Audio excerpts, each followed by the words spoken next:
أعوذ بالله من الشيطان الرجيم. بسم الله الرحمن الرحيم. ياسين والقرآن الحكيم إنك لمن المرسلين على صراط مستقيم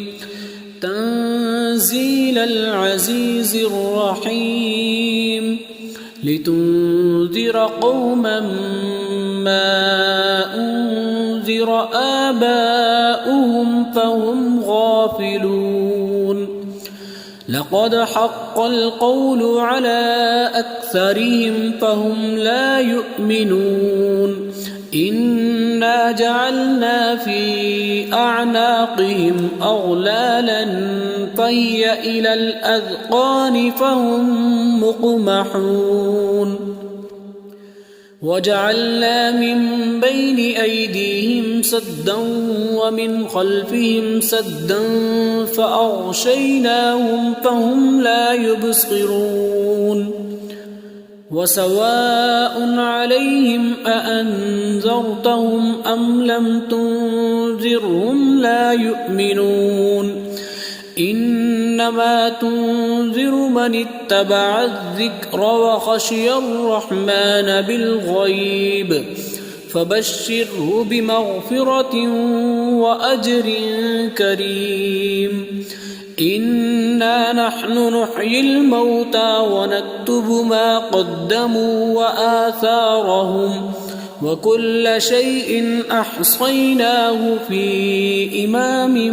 مبين. واضرب لهم مثلا أصحاب القرية إذ جاءها المرسلون إذ أرسلنا إليهم اثنين فكذبوهما فعززنا بثالث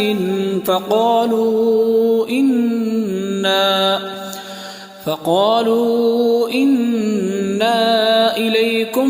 مرسلون. قالوا ما أنتم إلا بشر مثلنا وما أنزل الرحمن من شيء إن أنتم إلا تكذبون. قالوا ربنا يعلم إنا إليكم لمرسلون وما علينا إلا البلاغ المبين. قالوا إنا تطيرنا بكم لئن لم تنتهوا لنرجمنكم وليمسنكم منا عذاب أليم. قالوا طائركم معكم أئن ذكرتم بل أنتم قوم مسرفون. وجاء من أقصى المدينة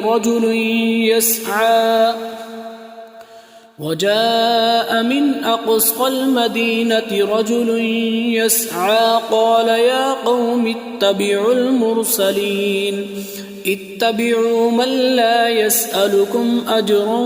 وهم مهتدون. وما لي لا أعبد الذي فطرني وإليه ترجعون.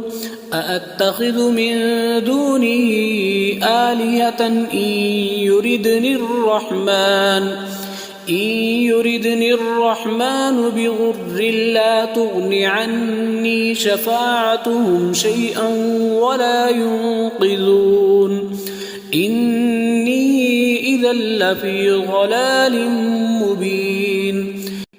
إني آمنت بربكم فاسمعون. قيل ادخل الجنة قال يا ليت قومي يعلمون بما غفر لي ربي وجعلني من المكرمين. وما أنزلنا على قومه من بعده من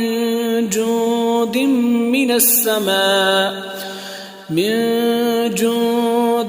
من السماء وما كنا منزلين. إن كانت إلا صيحة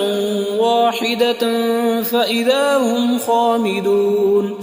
يا حسرة على العباد ما يأتيهم من رسول إلا كانوا به يستهزئون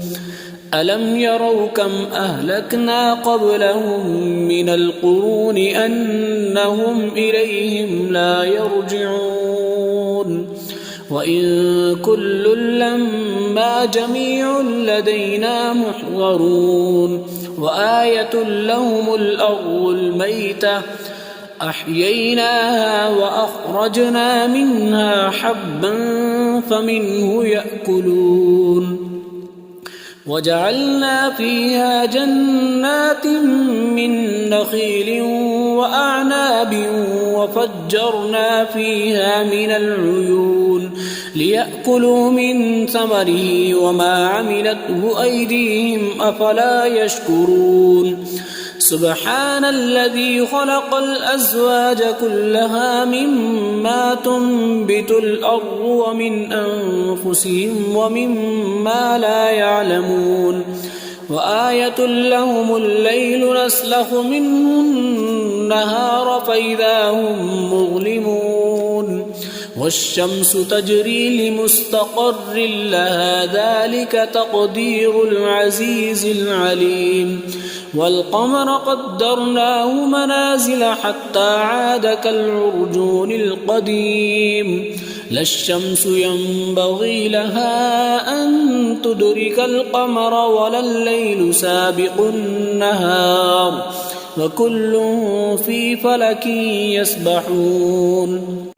وآية لهم أنا حملنا ذريتهم في الفلك المشحون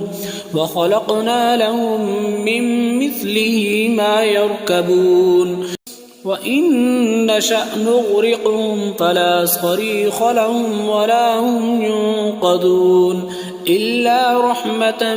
منا ومتاعا إلى حين وإذا قيل لهم اتقوا ما بين أيديكم وما خلفكم لعلكم ترحمون وما تأتيهم من آية من آيات ربهم إلا كانوا عنها معرضين وإذا قيل لهم أنفقوا مما رزقكم الله قال الذين كفروا للذين آمنوا أنطعم من لو يشاء الله أطعمه إن أنتم إلا في ضلال مبين ويقولون متى هذا الوعد إن كنتم صادقين ما ينظرون إلا صيحة واحدة تأخذهم وهم يخصمون فلا يستطيعون توصية ولا إلى أهلهم يرجعون ونفخ في الصور فإذا هم من الأجداث إلى ربهم ينسلون قالوا يا ويلنا من بعثنا من مرقدنا هذا ما وعد الرحمن وصدق المرسلون إن كانت إلا صيحة واحدة فإذا هم جميع لدينا محضرون فاليوم لا تظلم نفس شيئا ولا تجزون إلا ما كنتم تعملون إن أصحاب الجنة اليوم في شغل فاكهون هم وأزواجهم في ظلال على الأرائك متكئون لهم فيها فاكهة ولهم ما يدعون سلام قولا من رب رحيم وامتازوا اليوم أيها المجرمون ألم أعهد إليكم يا بني آدم ألا تعبدوا الشيطان إنه لكم عدو مبين وأن اعبدوني هذا صراط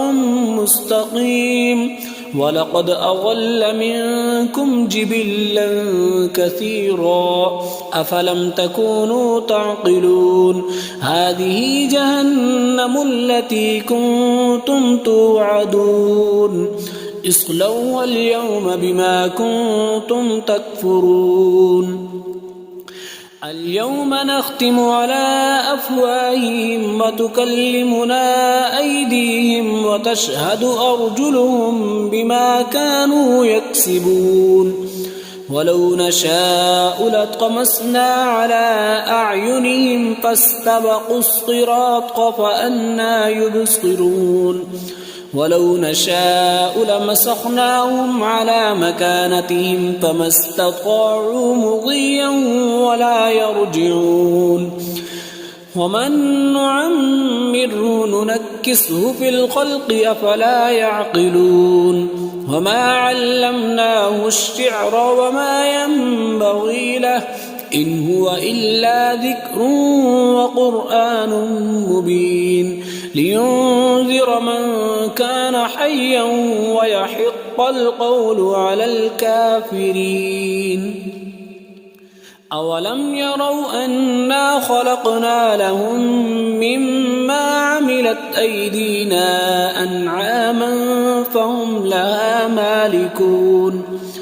وذللناها لهم فمنها ركوبهم ومنها يأكلون ولهم فيها منافع ومشارب أفلا يشكرون واتخذوا من دون الله آلهة لعلهم ينصرون لا يستطيعون نصرهم وهم لهم جند محضرون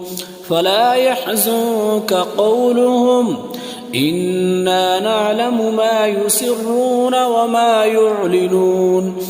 أولم ير الإنسان أنا خلقناه من نطفة فإذا هو خصيم مبين وضرب لنا مثلا ونسي خلقه قال من يحيي العظام وهي رميم قل يحييها الذي أنشأها أول مرة وهو بكل خلق عليم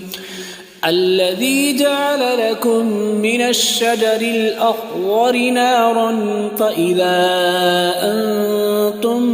منه توقدون أوليس الذي خلق السماوات والأرض بقادر على أن يخلق مثلهم بلى وهو الخلاق العليم إنما بسم الله الرحمن الرحيم ياسين والقرآن الحكيم إنك لمن المرسلين على صراط مستقيم تنزيل العزيز الرحيم لتنذر قوما ما أنذر آباؤهم فهم غافلون لقد حق القول على أكثرهم فهم لا يؤمنون إنا جعلنا في أعناقهم أغلالا فهي إلى الأذقان فهم مقمحون وجعلنا من بين أيديهم سدا ومن خلفهم سدا فأغشيناهم فهم لا يبصرون وسواء عليهم أأنذرتهم أم لم تنذرهم لا يؤمنون إنما تنذر من اتبع الذكر وخشي الرحمن بالغيب فبشره بمغفرة وأجر كريم إنا نحن نحيي الموتى ونكتب ما قدموا وآثارهم وكل شيء أحصيناه في إمام مبين واضرب لهم مثلا أصحاب القرية إذ جاءها المرسلون إذ أرسلنا إليهم اثنين فكذبوهما فعززنا بثالث فقالوا إنا إليكم مرسلون قالوا ما أنتم إلا بشر مثلنا وما أنزل الرحمن من شيء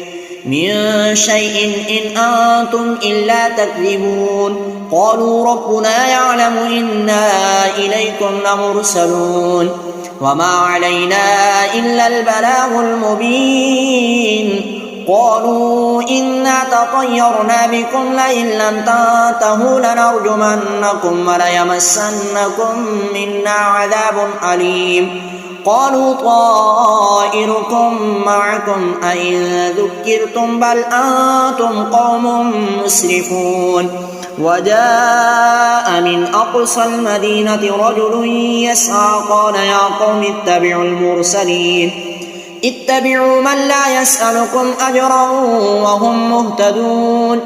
وما لي لا أعبد الذي فطرني وإليه ترجعون أأتخذ من دونه آلهة إن يردني الرحمن بضر لا تغن عني شفاعتهم شيئا ولا ينقذون إني إذا لفي ضلال مبين إني آمنت بربكم فاسمعون قيل ادخل الجنة قال يا ليت قومي يعلمون بما غفر لي ربي وجعلني من المكرمين وما أنزلنا على قومه من بعده من جند من السماء وما كنا منزلين إن كانت إلا صيحة واحدة فإذا هم خامدون يا حسرة على العباد ما يأتيهم من رسول إلا كانوا به يستهزئون ألم يروا كم أهلكنا قبلهم من القرون أنهم إليهم لا يرجعون وإن كل لما جميع لدينا محضرون وآية لهم الأرض الميتة أحييناها وأخرجنا منها حبا فمنه يأكلون وجعلنا فيها جنات من نخيل وأعناب وفجرنا فيها من العيون ليأكلوا من ثمره وما عملته أيديهم أفلا يشكرون سبحان الذي خلق الأزواج كلها مما تنبت الأرض ومن أنفسهم ومما لا يعلمون وآية لهم الليل نسلخ منه النهار فإذا هم مظلمون والشمس تجري لمستقر لها ذلك تقدير العزيز العليم والقمر قدرناه منازل حتى عاد كالعرجون القديم لا الشمس ينبغي لها أن تدرك القمر ولا الليل سابق النهار وكل في فلك يسبحون وآية لهم أنا حملنا ذريتهم في الفلك المشحون وخلقنا لهم من مثله ما يركبون وإن نشأ نغرقهم فلا صريخ لهم ولا هم ينقذون إلا رحمة منا ومتاعا إلى حين وإذا قيل لهم اتقوا ما بين أيديكم وما خلفكم لعلكم ترحمون وما تأتيهم من آية من آيات ربهم إلا كانوا عنها معرضين وإذا قيل لهم أنفقوا مما رزقكم الله قال الذين كفروا للذين آمنوا أنطعم من لو يشاء الله أطعمه إن أنتم إلا في ضلال مبين ويقولون متى هذا الوعد إن كنتم صادقين ما ينظرون إلا صيحة واحدة تأخذهم وهم يخصمون فلا يستطيعون توصية ولا إلى أهلهم يرجعون ونفخ في الصور فإذا هم من الأجداث إلى ربهم ينسلون قالوا يا ويلنا من بعثنا من مرقدنا هذا ما وعد الرحمن وصدق المرسلون إن كانت إلا صيحة واحدة فإذا هم جميع لدينا محضرون فاليوم لا تظلم نفس شيئا ولا تجزون إلا ما كنتم تعملون إن أصحاب الجنة اليوم في شغل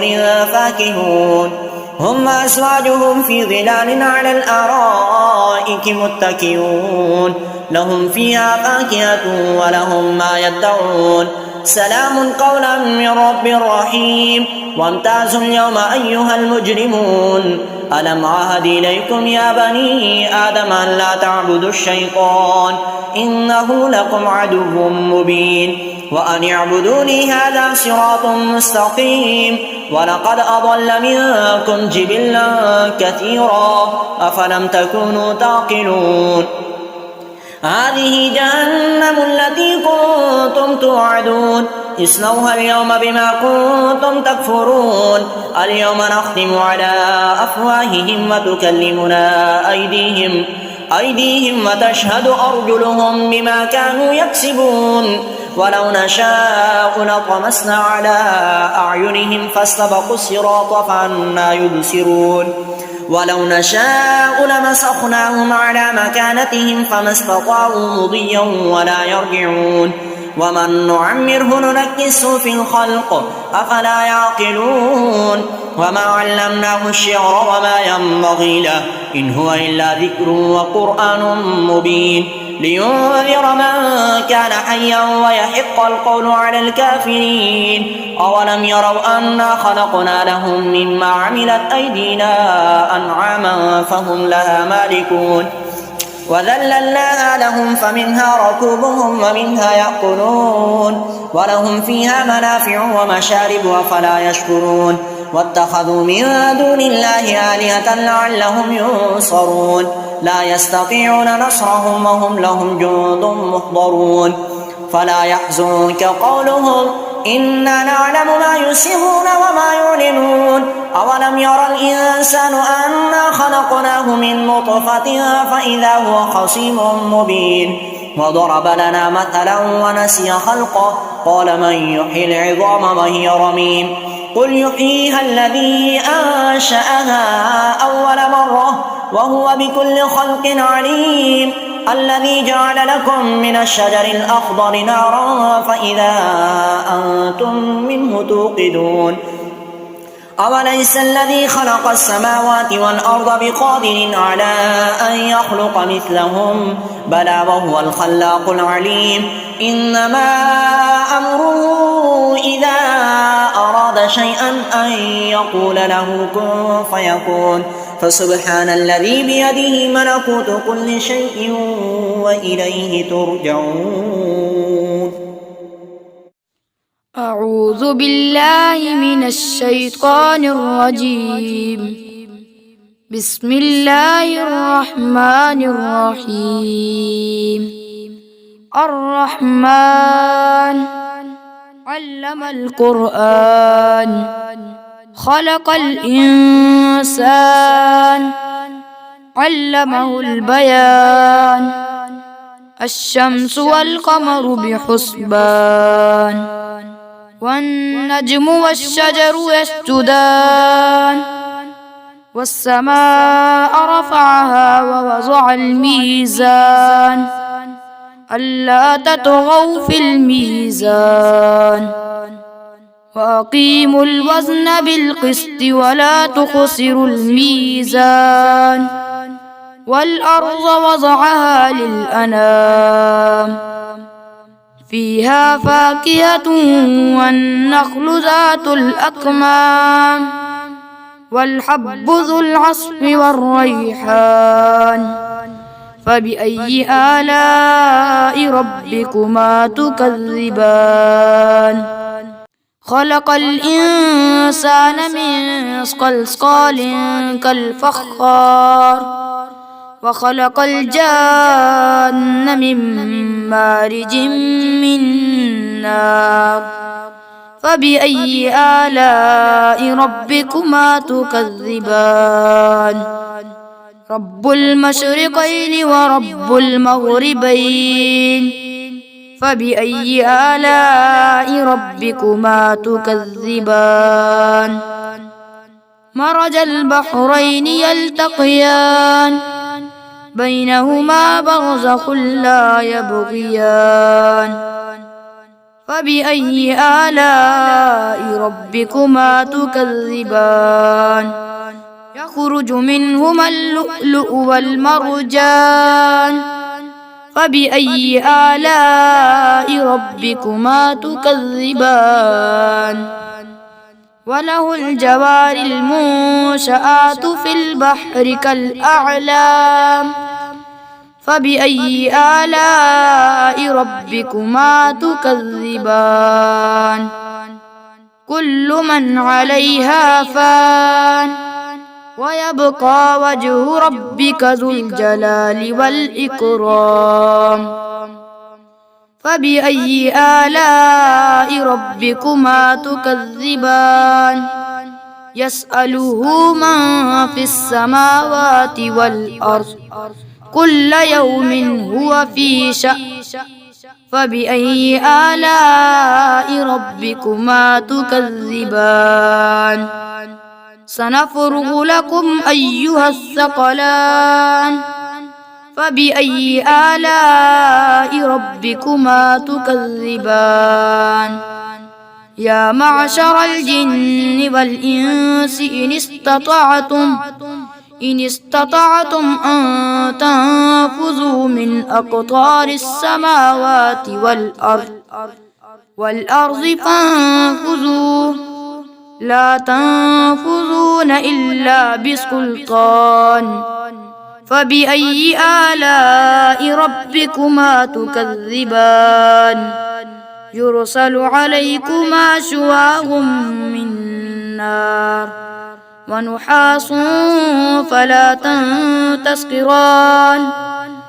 فبأي آلاء ربكما تكذبان فإذا انشقت السماء فكانت وردة كالدهان فبأي آلاء ربكما تكذبان ويومئذ لا يسأل عن ذنبه إنس ولا جان فبأي آلاء ربكما تكذبان يعرف المجرمون بسيماهم فيؤخذ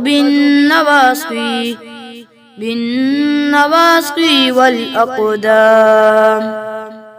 فبأي آلاء ربكما تكذبان هذه جهنم التي يكذب بها المجرمون يطوفون بينها وبين حميم آن فبأي آلاء ربكما تكذبان ولمن خاف مقام ربه جنتان فبأي آلاء ربكما تكذبان ذواتا أفنان فبأي آلاء ربكما تكذبان فيهما عينان تجريان فبأي آلاء ربكما تكذبان فيهما من كل فاكهة زوجان فبأي آلاء ربكما تكذبان متكئين على فرش بطائنها من استبرق وجنى الجنتين دان فبأي آلاء ربكما تكذبان فيهن قاصرات الطرف لم يطمثهن إنس قبلهم ولا جان فبأي آلاء ربكما تكذبان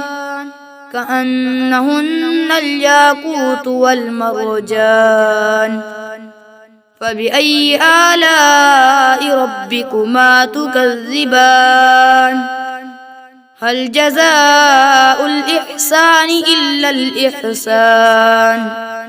فبأي آلاء ربكما تكذبان ومن دونهما جنتان فبأي آلاء ربكما تكذبان مدهامتان فبأي آلاء ربكما تكذبان فيهما عينان نضاحتان فبأي آلاء ربكما تكذبان فيهما فاكهة ونخل ورمان فبأي آلاء ربكما تكذبان فيهن خيرات حسان فبأي آلاء ربكما تكذبان حور مقصورات في الخيام فبأي آلاء ربكما تكذبان لم يطمثهن إنس قبلهم ولا جان فبأي آلاء ربكما تكذبان متكئين على رفرف خضر وعبقري حسان فبأي آلاء ربكما تكذبان تبارك اسم ربك ذي الجلال والإكرام بسم الله الرحمن الرحيم الله لا إله إلا هو الحي القيوم لا تأخذه سنة ولا نوم له ما في السماوات وما في الأرض من ذا الذي يشفع عنده إلا بإذنه يعلم ما بين أيديهم وما خلفهم ولا يحيطون بشيء من علمه إلا بما شاء وسع كرسيه السماوات والأرض ولا يئوده حفظهما وهو العلي العظيم بسم الله الرحمن الرحيم قل يا أيها الكافرون لا أعبد ما تعبدون ولا أنتم عابدون ما أعبد ولا أنا عابد ما عبدتم ولا أنتم عابدون ما أعبد لكم دينكم ولي دين بسم الله الرحمن الرحيم قل هو الله أحد الله الصمد لم يلد ولم يولد ولم يكن له كفوا أحد بسم الله الرحمن الرحيم قل أعوذ برب الفلق من شر ما خلق ومن شر غاسق إذا وقب ومن شر النفاثات في العقد ومن شر حاسد إذا حسد بسم الله الرحمن الرحيم قل أعوذ برب الناس ملك الناس إله الناس من شر الوسواس الخناس الذي يوسوس في صدور الناس من الجنة والناس صدق الله العظيم أعوذ بالله من الشيطان الرجيم بسم الله الرحمن الرحيم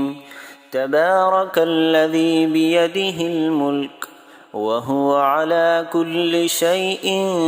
قدير الذي خلق الموت والحياة ليبلوكم أيكم أحسن عملا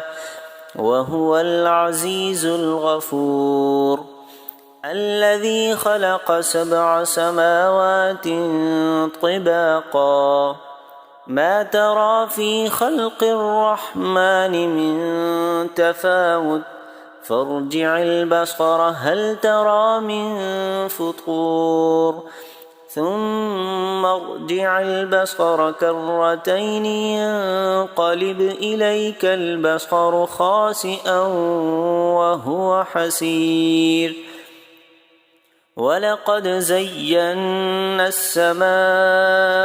الدنيا بمصابيح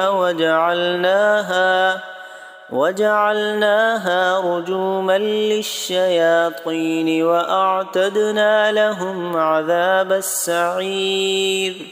وللذين كفروا بربهم عذاب جهنم وبئس المصير إذا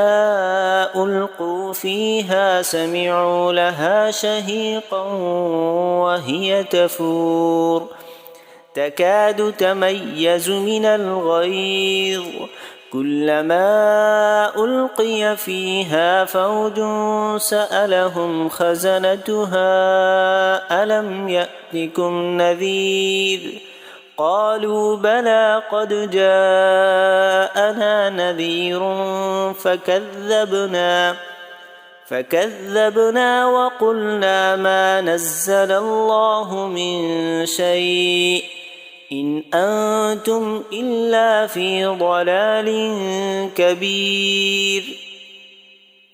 وقالوا لو كنا نسمع أو نعقل ما كنا في أصحاب السعير فاعترفوا بذنبهم فسحقا لأصحاب السعير إن الذين يخشون ربهم بالغيب لهم مغفرة وأجر كبير وأسروا قولكم أو اجهروا به إنه عليم بذات الصدور ألا يعلم من خلق وهو اللطيف الخبير هو الذي جعل لكم الأرض ذلولا فامشوا في مناكبها وكلوا من رزقه وإليه النشور أأمنتم من في السماء أن يخسف بكم الأرض فإذا هي تمور أم أمنتم من في السماء أن يرسل عليكم حاصبا فستعلمون كيف نذير ولقد كذب الذين من قبلهم فكيف كان نكير أولم يروا إلى الطير فوقهم صافات ويقبضن ما يمسكهن إلا الرحمن إنه بكل شيء بصير أمن هذا الذي هو جند لكم ينصركم من دون الرحمن إن الكافرون إلا في غرور أمن هذا الذي يرزقكم إن أمسك رزقه بل لجوا في عتو ونفور أفمن يمشي مكبا على وجهه أهدى أمن يمشي سويا على صراط مستقيم قل هو الذي أنشأكم وجعل لكم السمع والأبصار والأفئدة قليلا ما تشكرون قل هو الذي ذرأكم في الأرض وإليه تحشرون ويقولون متى هذا الوعد إن كنتم صادقين قل إنما العلم عند الله وإنما أنا نذير مبين فلما رأوه زلفة سيئت وجوه الذين كفروا وقيل هذا الذي كنتم به تدعون قل أرأيتم إن أهلكني الله ومن معي أو رحمنا فمن يجير الكافرين من عذاب أليم قل هو الرحمن آمنا به وعليه توكلنا فستعلمون من هو في ضلال مبين قل أرأيتم إن أصبح ماؤكم غورا فمن يأتيكم بماء معين صدق الله العظيم. أعوذ بالله من الشيطان الرجيم. بسم الله الرحمن الرحيم. تبارك الذي بيده الملك وهو على كل شيء قدير. الذي خلق الموت والحياة ليبلوكم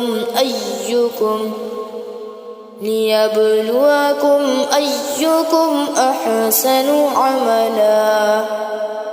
وهو العزيز الغفور.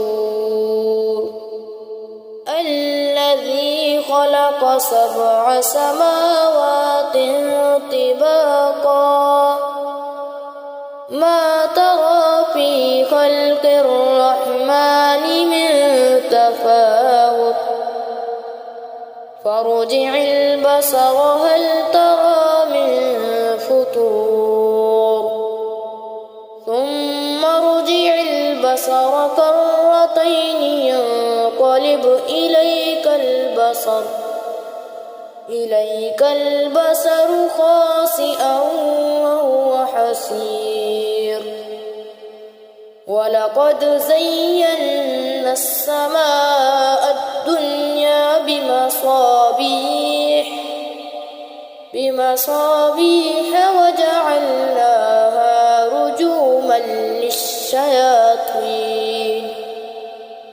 رجوما للشياطين وأعتدنا لهم عذاب السعير. وللذين كفروا بربهم عذاب جهنم وبئس المصير. إذا ألقوا فيها سمعوا لها شهيقا وهي تفور تكاد تميز من الغيظ كلما ألقي فيها فوج سألهم حزنتها ألم يأتكم نذير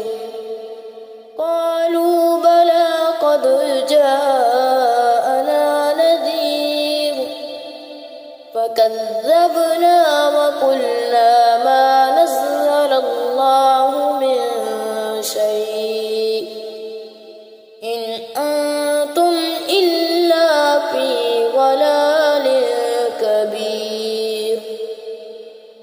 وقالوا لو كنا نسمع أو نعقل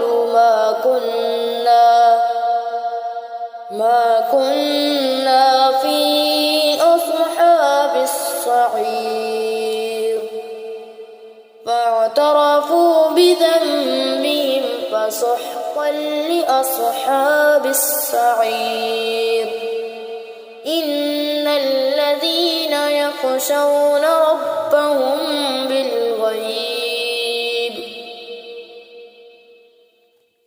ربهم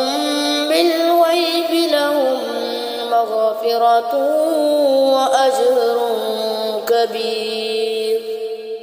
وأسروا قولكم أو اجهروا به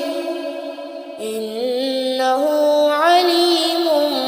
بذات الصدور ألا يعلم من خلق وهو اللطيف الخبير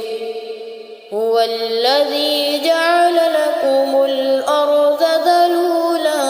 فامشوا في مناكبها وكلوا من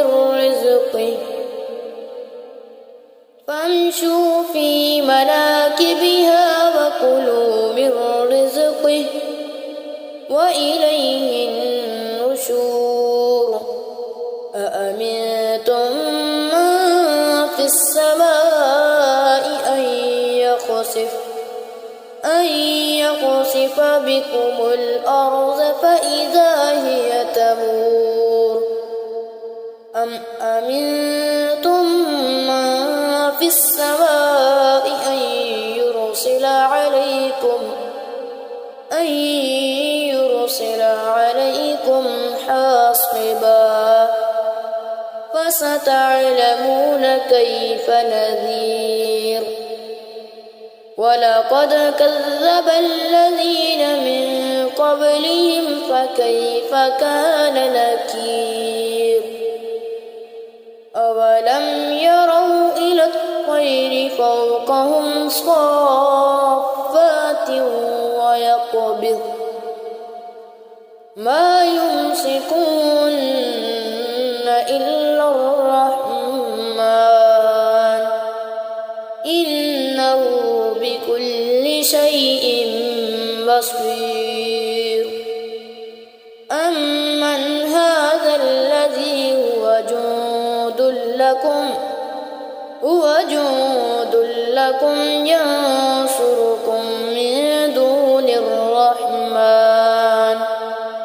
إن الكافرون إلا في غرور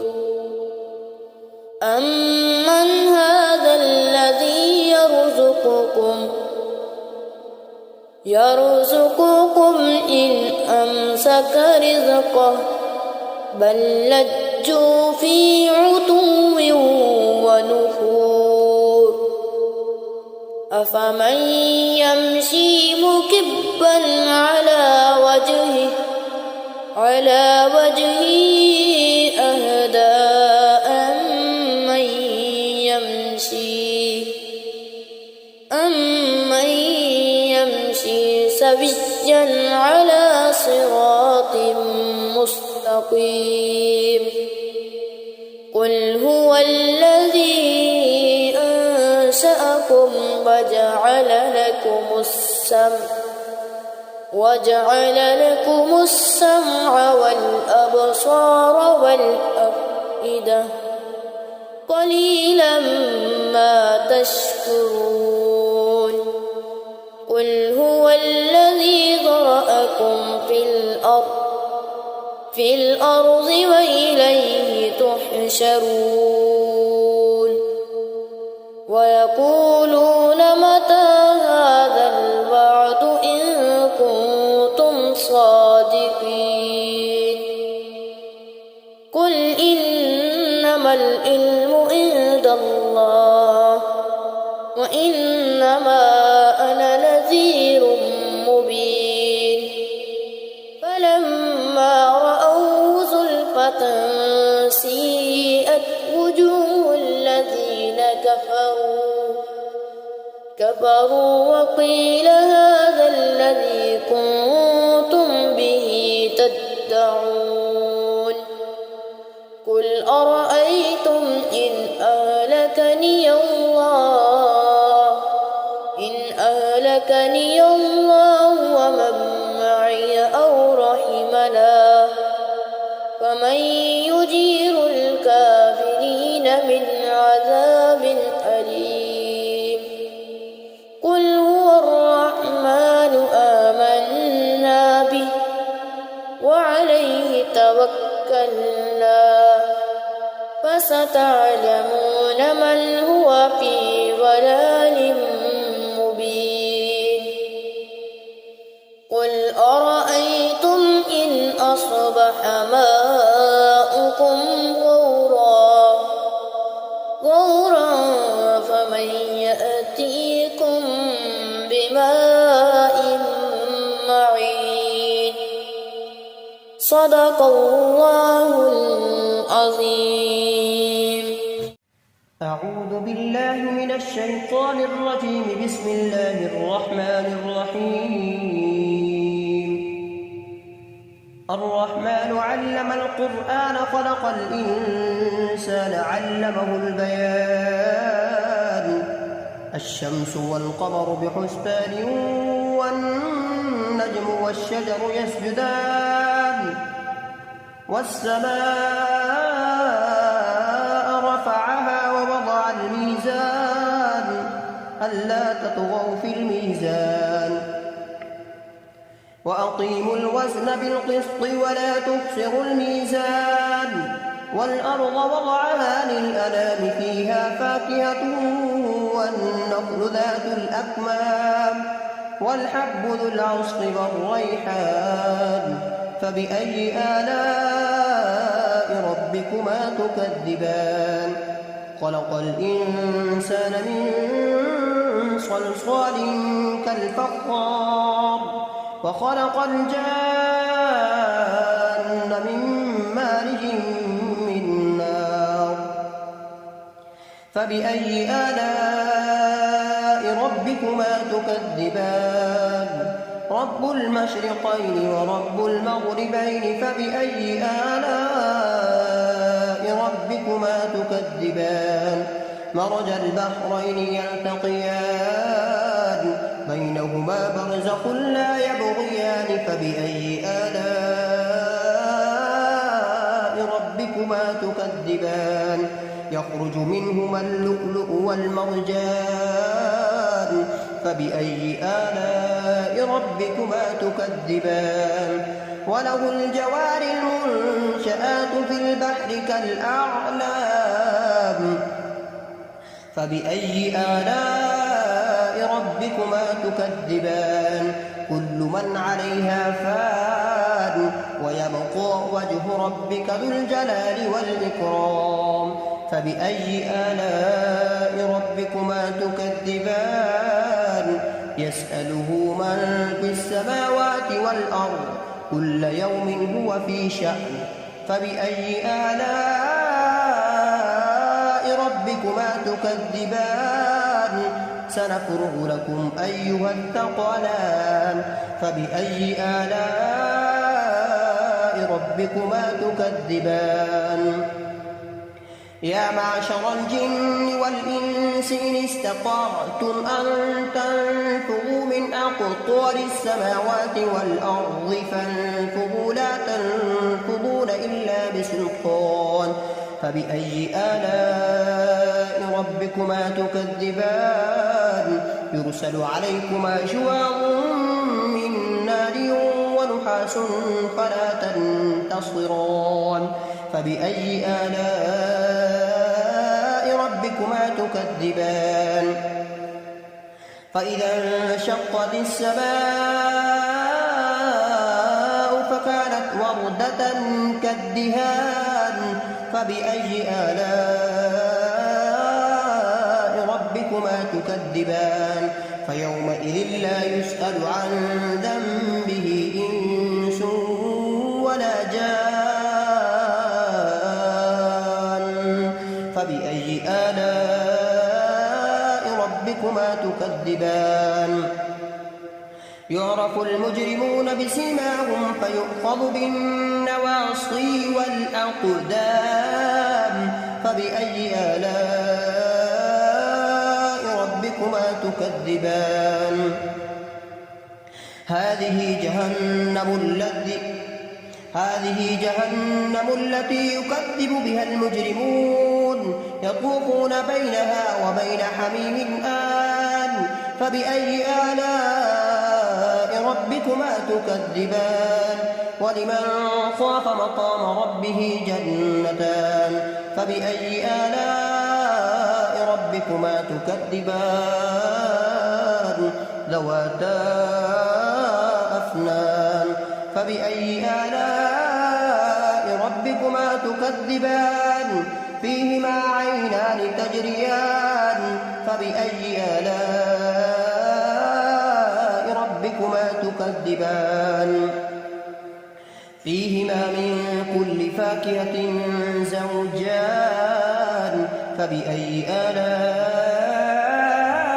ربكما تكذبان متكئين على فرش بطائنها من استبرق وجنى الجنتين دان فبأي آلاء ربكما تكذبان فيهن قاصرات الطرف لم يطمثهن إنس قبلهم ولا جان فبأي آلاء ربكما تكذبان هل جزاء الإحسان إلا الإحسان فبأي آلاء ربكما تكذبان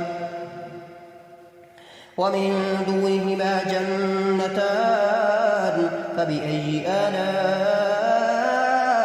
ربكما تكذبان مدهامتان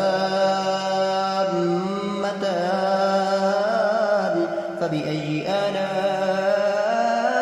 ربكما تكذبان فيهما عينان نضاختان فبأي آلاء ربكما تكذبان فيهما فاكهة ونخل ورمان فبأي آلاء ربكما تكذبان حور مقصورات في الخيام فبأي آلاء ربكما تكذبان متكئين على رفرف خضر وعبقري حسان فبأي آلاء ربكما تكذبان تبارك اسم ربك ذي الجلال والإكرام